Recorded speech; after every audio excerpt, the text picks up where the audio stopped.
NBA Hall of Fame guard and Canadian Steve Nash has just signed a 4-year deal with the Brooklyn Nets to be their latest head coach. I'm joined now by NBA senior writer for The Undefeated, Marc J. Marc, thanks for joining us. First of all, this news seems to have come out of left field.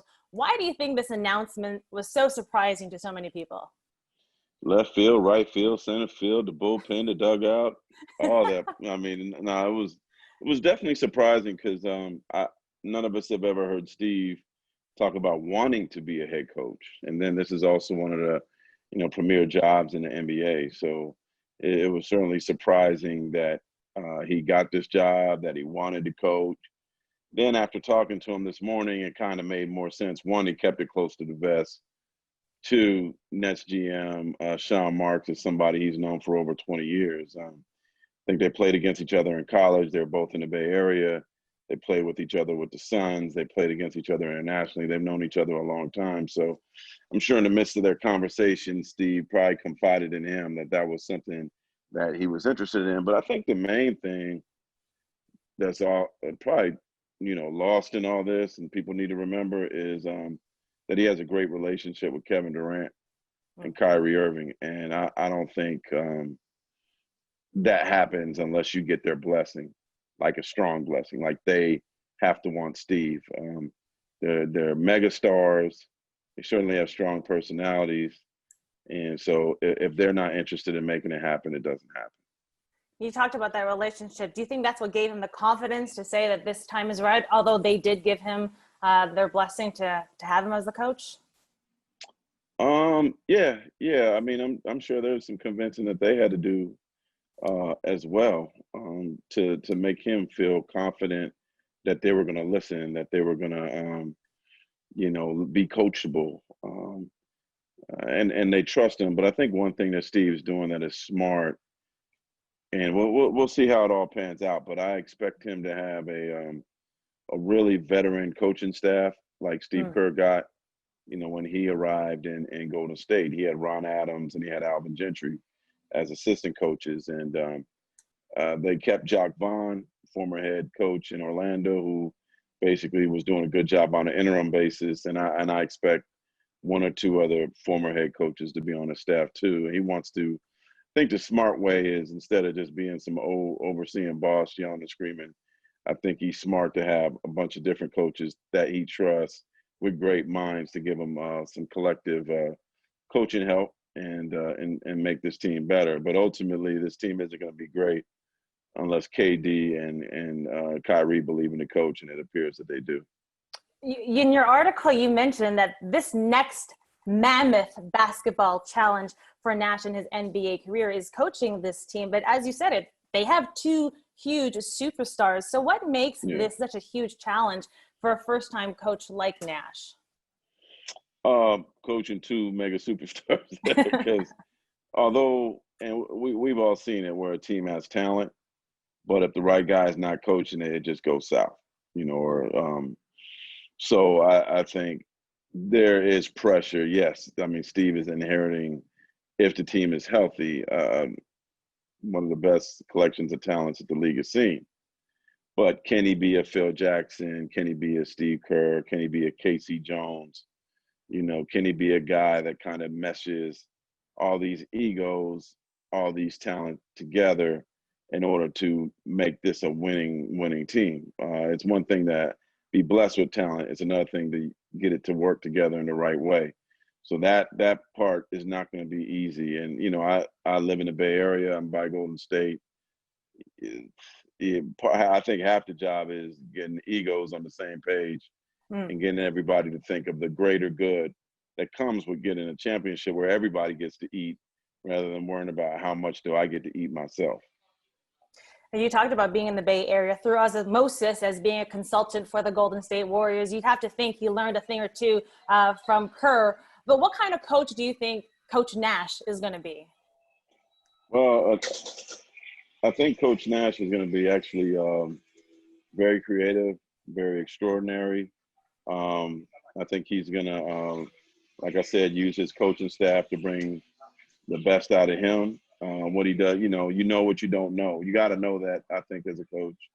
And I think he's going to be not only humble but have an open mind. He's not going to come in there acting like he knows everything, and I think that will be a big key to his success. And also, I know Kevin likes to work.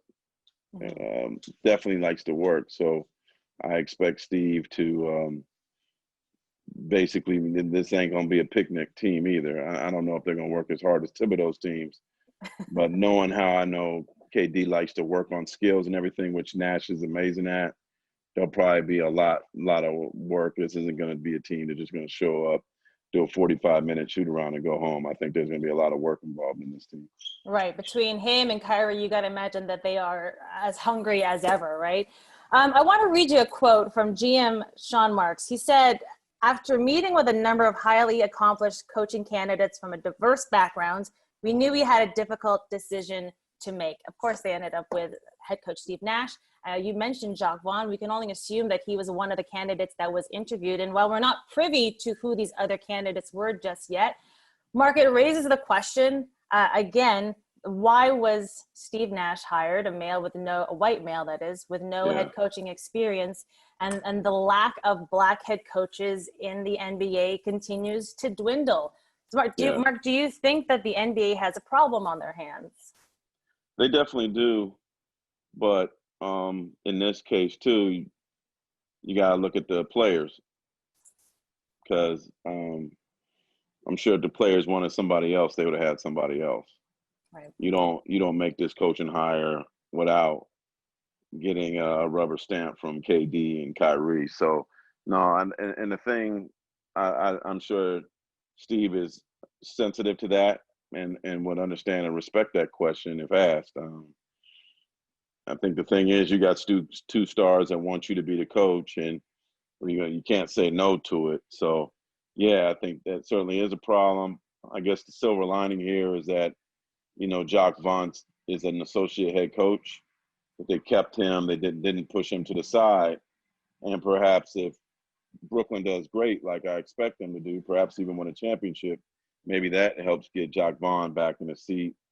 I also know that Steve is as woke as any current NBA coaches too. So whether it's Pop or whether it's Steve Kerr, I think this also brings another voice into the league that isn't scared to talk about, helping people of color, helping Black people, talking about the need to fight against social injustice and police brutality.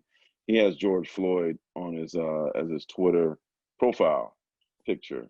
He has George Floyd as his Instagram picture. So while it certainly probably is disappointing that it's not a Black head coach that gets this opportunity, I think the one thing to be excited about is it's somebody that does want to fight for what's best for Black people and humanity. Yeah, he definitely has a voice and a platform, and he's not afraid to use it. And of course, here in Canada, we're going to claim him because he's one of our own. Canadians. He's from Vancouver. You should claim him. Yeah, hell yeah, we are. And Canadians have been repping, especially in these NBA playoffs. We've seen what SGA has been doing, what Jamal Murray, what Dort has been doing. Do you think this hiring continues the momentum for growth and development of basketball in Canada? Yeah, you know what? I think Vince Carter started it. Kawhi Leonard took the torch. Now it's like for Pascal Siakam to take it forward and the Raptors to take it forward. I think it's time for Canada to challenge to be a world power in basketball. Now, I don't know if they're going to compete with us down here, but silver medal ain't bad, right? No, I mean, but no, like in all seriousness, it's time for Canada to, compete for a gold. Yeah, like that at minimum, they need to be medaling, whether it's a silver or a bronze. They got just too much talent now. I actually don't know what Steve's position is now with Canadian basketball. Maybe that changes because of all that. But there's too much talent there not to be medaling. And I think, hopefully when this next Olympics takes place, hopefully in a much healthier world, we'll see them on the medal stand. Yeah. Next, down a peg from us, but we'll see them on the medal stand. But No. they need, like, real talk. They need the medal. It's time. Yeah, It's time. absolutely. And believe me, nothing would make us Canadians happier than beating Americans, especially when it comes to basketball. Before I let you go, you Hey, mentioned, now. hey, before I let you go, you mentioned how the Nets, you think that they can compete for an NBA championship next season. Is that a realistic aspiration Oh, for them? yeah. Kevin Durant's the best player in the world. Period. Period. I know there's a guy in LA that's really good. I know there's a guy in Milwaukee that's really good. I've been covering the NBA for 21 years. I've seen nothing like Kevin Durant. And I've seen him up close. He's just to me, he's top five. Um, there's nothing you could do to stop him. Kyrie, there's nothing you could do to stop him. They got Spencer Dinwiddie, Karis LeVert. They're loaded. Then you got, defensive players like DeAndre Jordan and God, the guy with the afro, I forgot his name. They're loaded. They got a lot of talent, and I think the big thing is Nash's ability to adapt quickly, and get these guys on the same page. And lastly, health. Right. That to me is the bigger concern than even how Steve adapts his health. They got to be healthy. Yeah, definitely a lot to look forward to this upcoming season. Of course, still a lot to look forward to this season. We look forward to more of your work, Marc. Thanks for joining us today. Go USA.